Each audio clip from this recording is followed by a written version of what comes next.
के लोगों के हित में, सभी वर्गों को देखते हुए बनाया जाता है। लेकिन सही में अगर देखा जाए, राज्य अलग होने के बाद कुछ काम तो हुए हैं, लेकिन अभी बहुत काम बाकी है महोदय। बहुत सारी योजनाएं अभी टाउनशिप इलाकों को छोड़ करके अगर आप देहात की ओर चले जाए, सुदूर इलाके में चले जाए, जंगलों में चले जाए, तो महोदय इसको कोई नकार नहीं सकता। इतने गरीब गरीब लोग हैं महोदय, किसी को अभी तक आवास नसीब नहीं हुआ।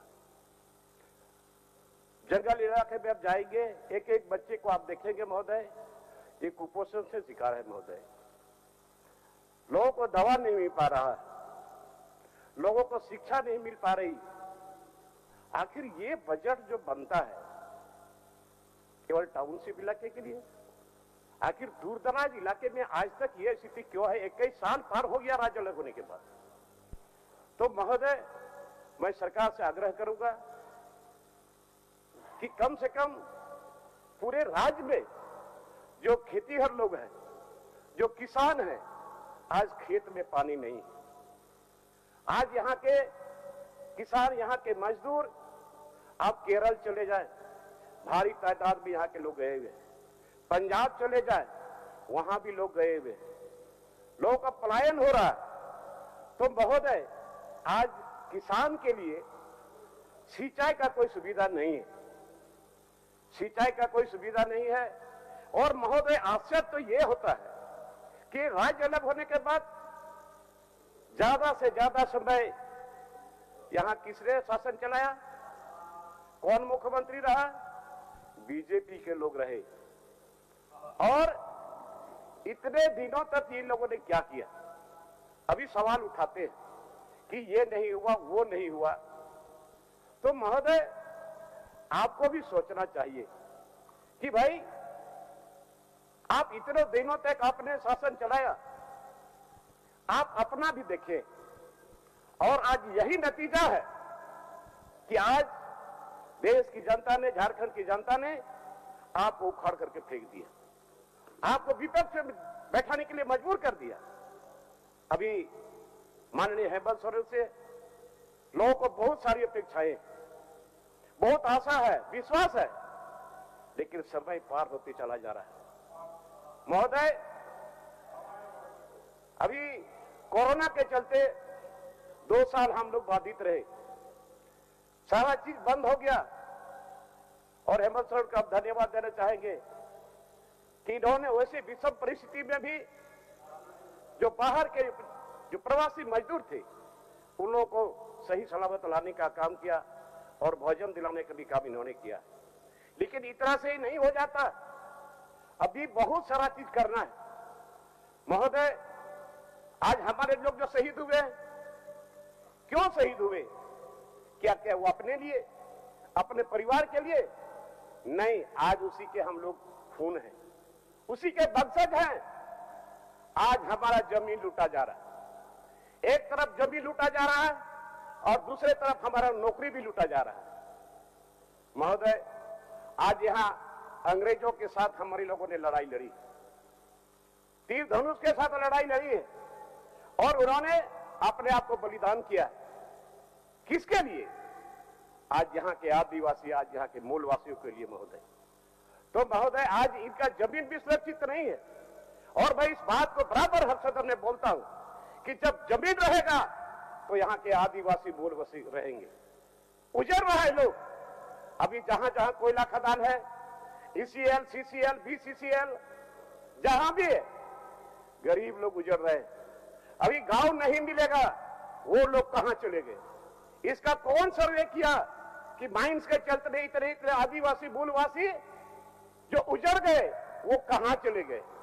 और उसके अलावे बाहर से लोग आए और आज माइंस के बाद जो जमीन उसकी बची हुई थी, उस जमीन पर भी वो लोग दावा बोल दिया। उसके पास गुंडा है, पुलिस भी उसको मदद कर रहा है महोदय। अभी मैं बता रहा हूं, ये आपका BIT मिश्रा में एक कमेटी जो हम लोग की बनी है, स्पेशल कमेटी, उसमें हम लोगों ने उन लोगों को बुलाया था। वो लोग बता नहीं पा रहे हैं कि ये जमीन हम कितना दूर तक लिए हैं, कोई डिमार्केशन नहीं है। और बाद में फिर बोलता है इतना इतना इतना प्लॉट हम लोग पहले अधिग्रहण किए थे और उसके बाद और भी आगे जमीन हम लिए हैं। कौन है वो जमीन लेने वाला, कैसे लिया, और अभी तक उसका डिमार्केशन नहीं हुआ, उस पर बाउंड्री नहीं दिया गया। और अभी राज्य डीसी ने आदेश दिया है बाउंड्री करने का, पुलिस फोर्स वहां भेजने का काम डीसी ने आदेश दिया महोदय। तो महोदय इस तरह से आदिवासी, गैर आदिवासी, मूलवासी लोगों का जमीन अगर कोई घेर लेगा, कहां लोग जाएंगे? क्यों इस पर कानून है जब यहां पर सीएनटी एक्ट है? क्या कोई सेलेबल है और वो बोलता है मैं इस जमीन को खरीद लिया हूं? कौन देखेगा? आज यहां का डीसी बेपरवाह है। आप महोदय, मैं सरकार से आग्रह करूंगा ये डीसी को और सीओ को टाइट करे, वो देखे क्यों जमीन का हस्तांतरण हो रहा है, सादा कागज में जमीन खरीदा जा रहा है। इसी के लिए हम लोगों के पूर्वजों ने बलिदानी दी है क्या? महोदय, मैं आपसे आग्रह, आपके माध्यम से सरकार से आग्रह करता हूं, माननीय मुख्यमंत्री हेमंत सोरेन को मैं कहना चाहता हूं कि आप इसका कानून का इंप्लीमेंट करिए। और कौन आदमी है जो वहां जबरदस्ती करता है? अभी धनबाद चले जाओ, बोकारो चले जाओ, गिरिडीह चले जाओ, रांची हर जगह देखिए यहाँ माफिया लोग अलग से पुलिस बंदूक के बल पर केस करने के नाम पर लोगों को डराया जाता है, धमकाया जाता है। तो महोदय, जमीन बचेगा तो यहाँ के लोग बचेंगे। आज यहाँ एसपीटी एक्ट है, आज सीएनटी एक्ट है, ये यहाँ के लोगों का बहुत बड़ा कवच है, बहुत बचाव कवच है। लेकिन इस सीएनटी एक्ट में भी छेड़छाड़ हो रहा है। हम दूसरा एक्ट नहीं मांगना चाहते, हम चाहते हैं कि यहाँ पर जो सीएनटी एक्ट है और एसपीटी एक्ट है, इसका सही तरीके से इसका अनुपालन हो, तभी यहाँ का लोग बचेगा। एक तरफ जमीन लुटा रहा है और नौकरी भी लुटा रहा है। आज हम लोग हल्ला कर रहे हैं, पूरे गांव में, शहरों में अभी रैली निकाला जा रहा है स्थानीय नीति के नाम पर। कब बनेगा स्थानीय नीति? मैं आज आपके माध्यम से सरकार से कहना चाहता हूं कि जो स्थानीय नीति रघुवर दास ने बनाया था, उस स्थानीय नीति को आप रद्द करो और नया स्थानीय नीति बनाओ। और स्थानीय नीति नहीं बनाओगे तो किसको आप डिफाइड करोगे कि यहाँ का स्थानीय है? महोदय, आज यहाँ पर नौकरी के नाम पर, आज यहाँ पर स्थानीय नीति नहीं बनेगा। अभी लोग सोए नहीं हैं, अभी लोग जाग गए हैं। कल दुमका में जबरदस्त रैली हुआ, साहेबगंज में रैली हुआ, हर जगह रैली हो रहा है। अधिकार मांग रहा है, वो अधिकार मांग रहा है कि स्थानीय नीति डिफाइन करो। आज तक स्थानीय नीति ही बन पा रहा है। कौन बनाएगा? कौन है इसका जिम्मेदार? स्थानीय नीति बना चाहिए। महोदय, नियोजन नीति उन्होंने जो बनाया था तत्कालीन सरकार ने, उस नियोजन नीति का रद्द होना चाहिए। नियोजन नीति रद्द होगा, स्थानीय नीति बनेगा। आज यहाँ का नवयुवक, यहाँ के युवतियों को थर्ड ग्रेड हम कोई इंजीनियर की बात नहीं करते, हम कोई आईएएस आईपीएस की बात नहीं करते, हम कोई डॉक्टर का बात नहीं करते। आज यहाँ थर्ड ग्रेड, फोर्थ ग्रेड में यहाँ के बेटा और बेटियों को नौकरी नहीं मिलेगा, बाहर के लोगों को नौकरी मिलेगा, कैसे लोग बर्दाश्त करेगा? महोदय, तीर चलने का समय आने वाला है, मुझको लगता है। अगर सरकार इसको इंप्लीमेंट नहीं किया, चलेगा, तीर चलेगा महोदय। जब हमारे लोगों ने अंग्रेजों के साथ हिम्मत करके साथ, बहादुरी के साथ लड़ाई लड़ा है, तो आज भी हम लोग लड़ने के तैयार हैं। गजब का बात है। और एक तरफ से नियोजन नीति रद्द हो, नया नियोजन नीति बने। माननीय मुख्यमंत्री जी बोलते हैं बनाएंगे, हम धन्यवाद देते हैं, लेकिन कब बनाएंगे? इसका डेडलाइन क्यों नहीं तय हो रहा है? क्यों नहीं इसका डेडलाइन तय हो रहा है? आज भाषा के नाम पर लोग लड़ाई लड़ रहे हैं। ये झारखंड गर्म होने जा रहा है भाषा के नाम पर और स्थानीय नीति के नाम पर। महोदय, आज यहां पर एसपीटी एक्ट इतना सशक्त है, सबल है, मजबूत है, लेकिन क्या कर रहा है आपका अधिकारी? कि कौन कर रहा है, लूट करवा रहा है? हेमंत सरकार, आप भी जिम्मेवार हैं। मैं स्पष्ट बता रहा हूं, आप राज्य अलग होने के बाद सबसे पहले ज्यादा शासन आप लोगों ने चलाया, आप लोगों ने सरकार चलाया है। और आप लोगों ने शुरुआत किया है। इसको आपको गंभीरता से सोचना पड़ेगा। इसको तो ईमानदारी से आपको बोलना पड़ेगा कि हमसे गलती हुई है।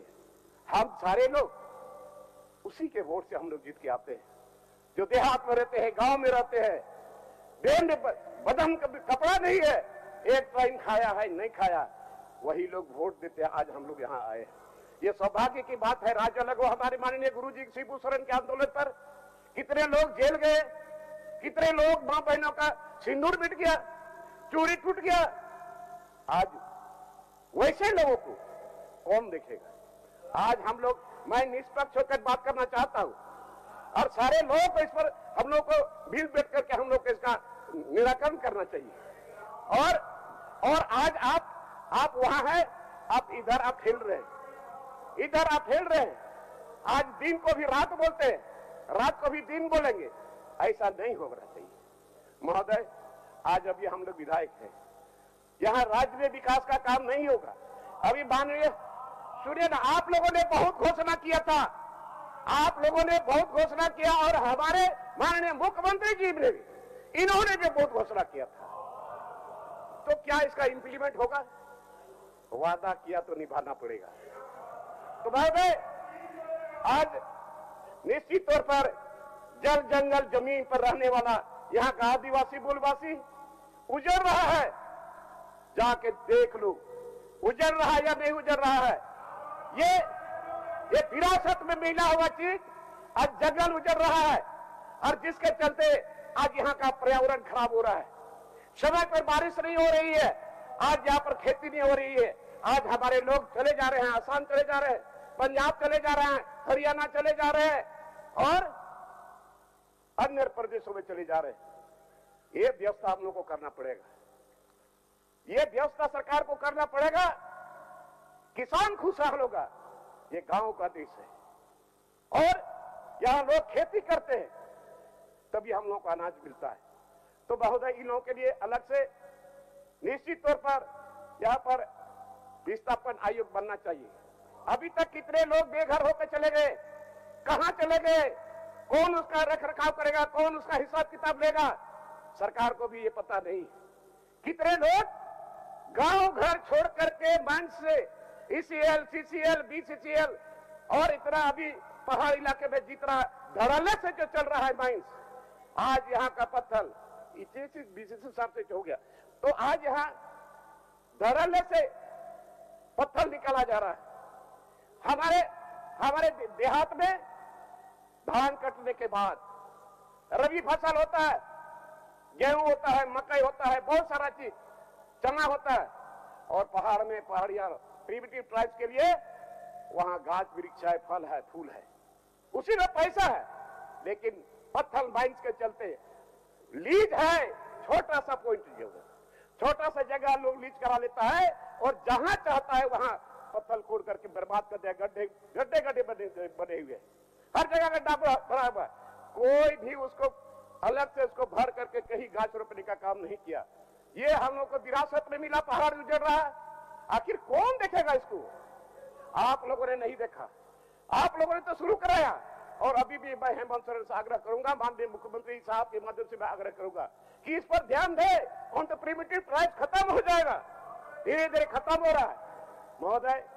बहुत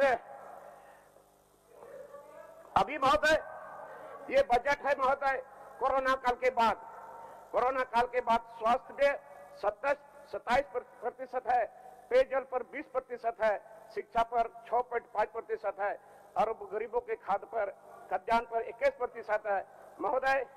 पिछले वित्त वर्ष से 11% वृद्धि किया गया है, बहुत अच्छी बात है। लेकिन ये धरातल पर उतरना चाहिए। अभी यहाँ पर इतना ज्यादा घूसखोरी पहले से आ रहा है, कौन दिया उसको घूसखोरी पैसा लेने का गरीब लोगों से? बिना पैसा का काम नहीं होता महोदय। अभी आवास बन रहा है लोगों का, अभी आवास बन रहा है, प्रधानमंत्री आवास, लेकिन लोगों को बालू नहीं मिल रहा है। कैसे बनाएगा? हमने तो जाके देखा, गांव में देखा, नींव कोड़ के रखा, ईटा भी लाया, बालू के बिना काम नहीं हो रहा है। तो इसके लिए सरकार को तो हिसाब किताब लेना चाहिए कि भाई आखिर बालू नहीं रहेगा। महोदय महोदय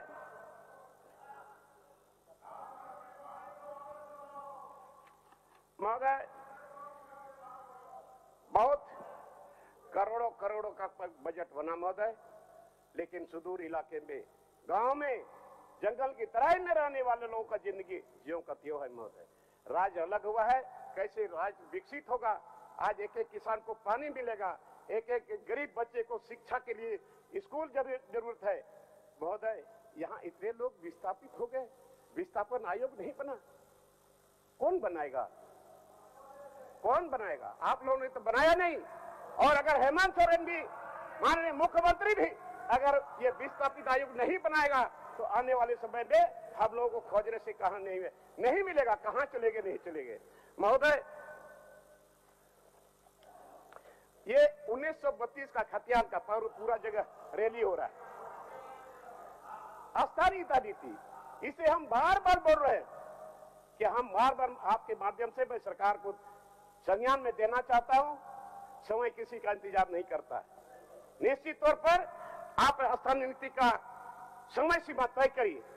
और महोदय, अभी नौकरी में रोस्टर रजिस्टर कहीं नहीं है।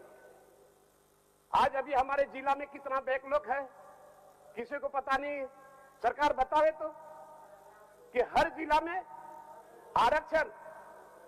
महोदय, ये कमजोरी सरकार की है महोदय, चाहे पूर्ववर्ती सरकार की हो और अभी ये हेमंत सोरेन माननीय मुख्यमंत्री जी हैं, हम इसको बहुत सम्मान देते हैं कि बहुत दिनों के बाद राज मिला है। राज मिलने के बाद सरकार में हम लोग आए हैं। आज यहाँ के लोगों का जमीन छीना जाएगा, यहाँ के लोगों का नौकरी छीना जाएगा, इसीलिए हम लोग सरकार बनाए हैं क्या महोदय? ज्यादा समय नहीं लेते हुए मैं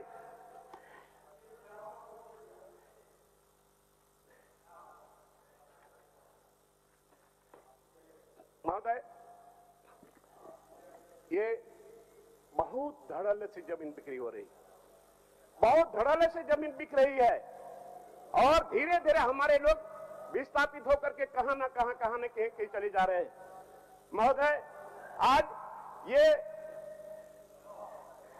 अस्थायी नीति बने और पैसा एक्ट, आज तक पैसा एक्ट क्यों नहीं यहां लागू हुआ? पैसा एक्ट में ग्राम सभा को बल मिला है, आज ग्राम सभा नहीं हो रहा, पैसा एक्ट लागू नहीं हो रहा है। और जहां तक हमको मालूम है कि ये केंद्र सरकार ने पैसा एक्ट दिया, समय रहते अगर कोई भी सरकार ने अगर इसको लागू नहीं किया तो वो स्वतः लागू हो जाएगा। तो महोदय, आइए शेड्यूल एरिया में, शेड्यूल एरिया में ग्राम सभा मस्ट है। कोई भी ठीक है, डेवलपमेंट के नाम पर आप पैसा देते हैं, पंचायत चुनाव क्यों हो रहा है? क्या शेड्यूल एरिया में पंचायत चुनाव करने का कोई नियम है क्या? कोई नियम नहीं है।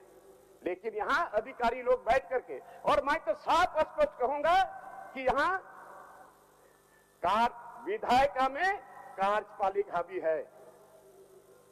मैं एकदम चैलेंज के साथ बोलता हूं, विधायिका में कार्यपालिका हावी हो चुका है, ये कौन देखेगा महोदय? मैं पत्थर तो लुटा ही रहा है, आप लोगों से शुरू हुआ है, पत्थर लुटा रहा है, धड़ल्ले से लुटा रहा है, बिना चालान का जा रहा है। माननीय सदस्य, तो महोदय प्लीज डोंट मर्मरिंग। और आज यहाँ झारखंड से केंद्र सरकार को 85% रॉयल्टी हम लोग देते हैं। और मैं आप विपक्ष वालों से कहूंगा कि आप भी और हम भी एक रेजुलेशन ले कि भाई यहां से 85% जो सेंट्रल गवर्नमेंट को हम लोग रॉयल्टी देते हैं, उसका पैसा हमारा उसमें हिस्सा है कि नहीं? और हिस्सा है तो फिर क्यों नहीं मिलता झारखंड को? आप लोगों को भी गंभीर होना पड़ेगा, तभी ये झारखंड आगे बढ़ेगा महोदय। मैं पुनः इस बार को बार बार मैं दोहराता हूं, और जब तक रहूंगा ये सरकार को मैं कहता रहूं कि यहां पर एसपीटी एक्ट, सीआईटी एक्ट सख्ती से लागू। और मैं तो यही कहूंगा कि आप बैठे न रहें। मान ले हेमंत बाबू आप बैठे न रहे, यूं जमीन पर बैठ के क्यों सिर्फ आसमान देखते हैं? यूं जमीन पर बैठकर क्यों सिर्फ आसमान देखते हैं? पंखों को तो अब तो खोलो, झारखंडी युवा अपनी पहचान बनाना चाहते हैं। महोदय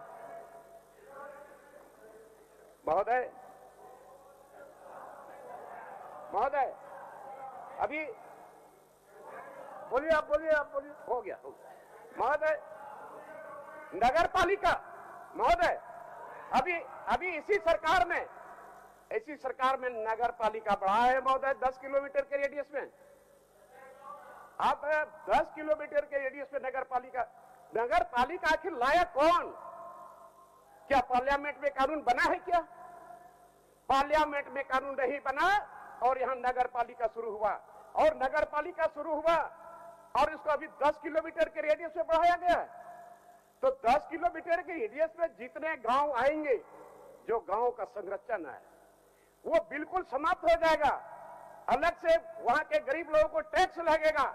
मैं अगले बार भी इसका विरोध किया हूं कि आप इसको रद्द करो, इसको रद्द करो। यहाँ के लोगों के हित में, यहाँ के आदिवासियों के हित में, यहाँ के मूलवासियों के हित में ये नगर पालिका जो 10 किलोमीटर बढ़ाया गया है, इसको निश्चित तौर पर ये रद्द होना चाहिए। और हमको पूरा विश्वास है, हो सकता है अधिकारी ने उल्टा पुल्टा पढ़ा करके इनको ऐसा किया गया है।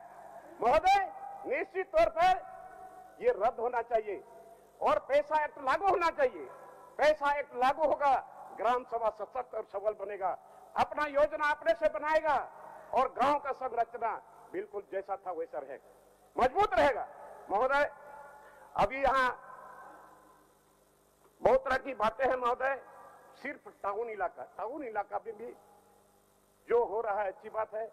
मैं नहीं चाहता कि वहां विकास नहीं हो, लेकिन आज हमारे गरीब बच्चे, आज चाहे मेडिकल कॉलेज हो, चाहे इंजीनियरिंग कॉलेज हो, यहाँ व्यावसायिक शिक्षा है ही नहीं। आज यहाँ पर पढ़े लिखे लोग, आज हमारे लोग जो पंजाब में जाके खड़ सकते हैं, केरल में जाके खड़ सकते हैं, क्या उसके लिए हम लोग यहाँ व्यवस्था नहीं कर सकते क्या? हमारे चारों तरफ गंगा नदी है, आज क्या वहां से पानी हम लोग नहीं ले जा सकते? आज अडानी पावर प्लांट कितना दूरी है साहबगंज, वहां से अडानी पावर प्लांट वहां से पानी जब ला सकता है, तो क्या गंगा से हम किसान को लिए पटवन के लिए हम पानी नहीं दे सकते क्या?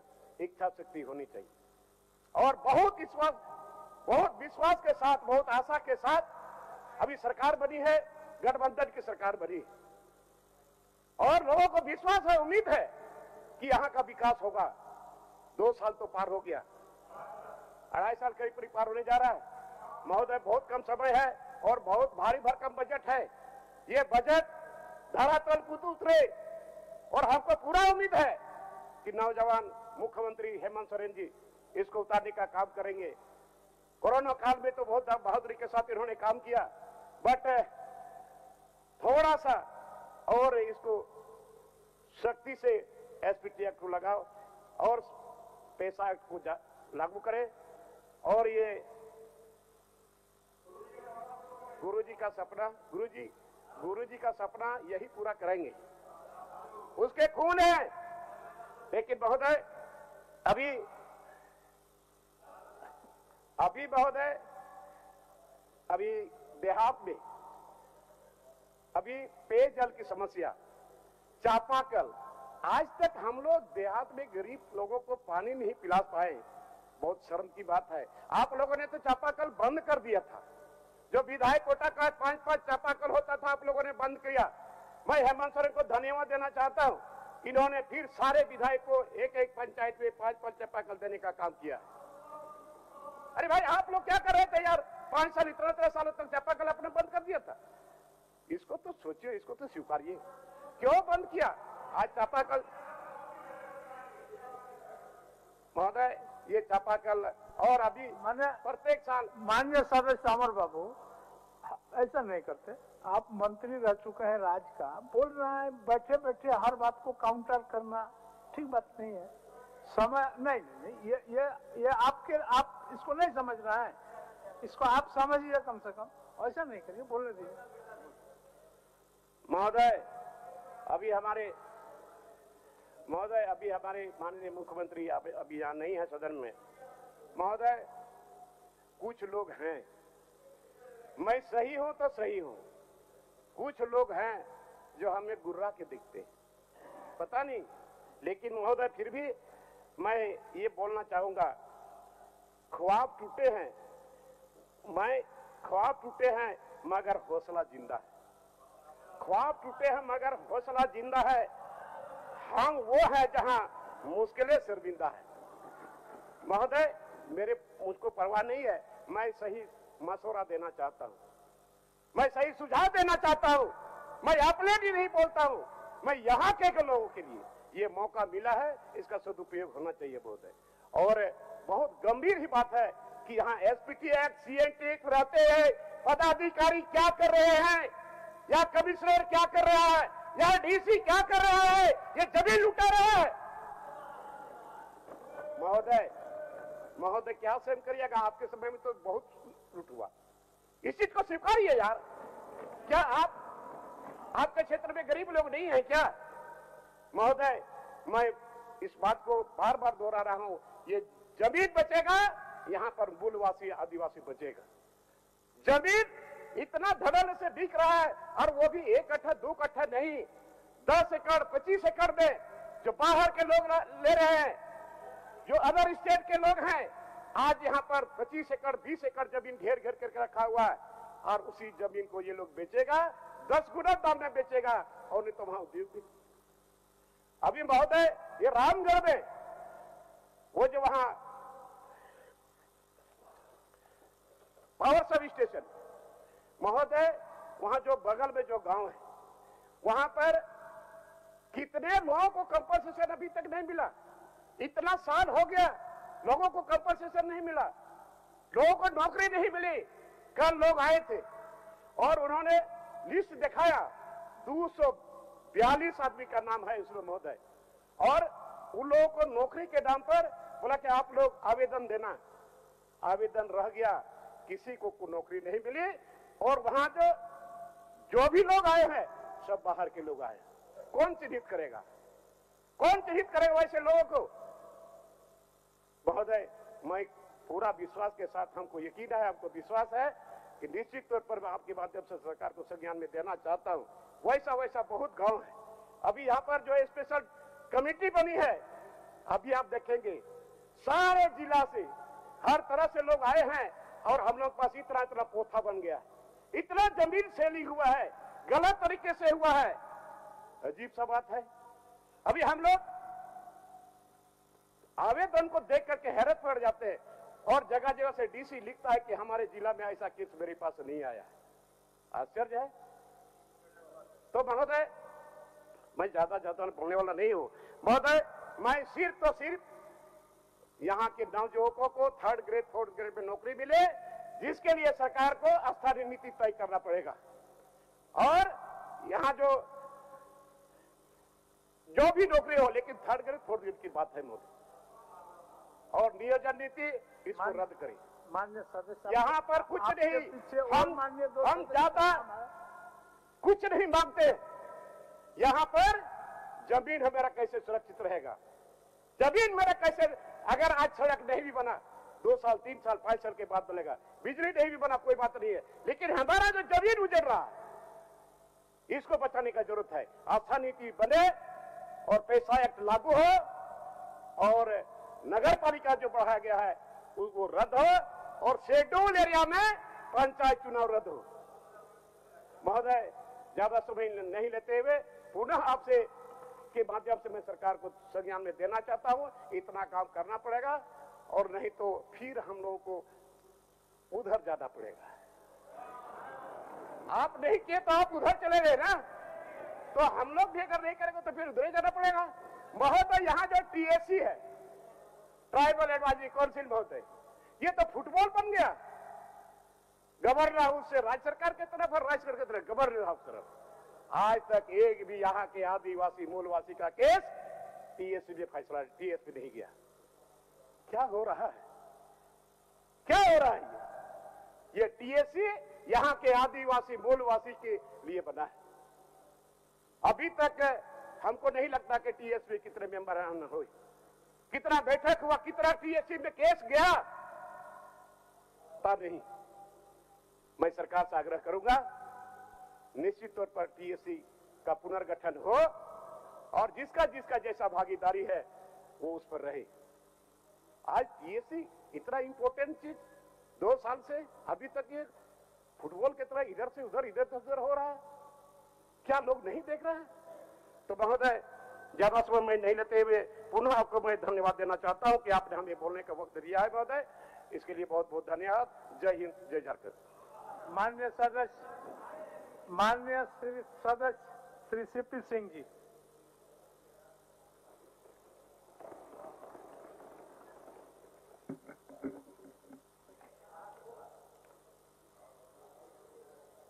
माननीय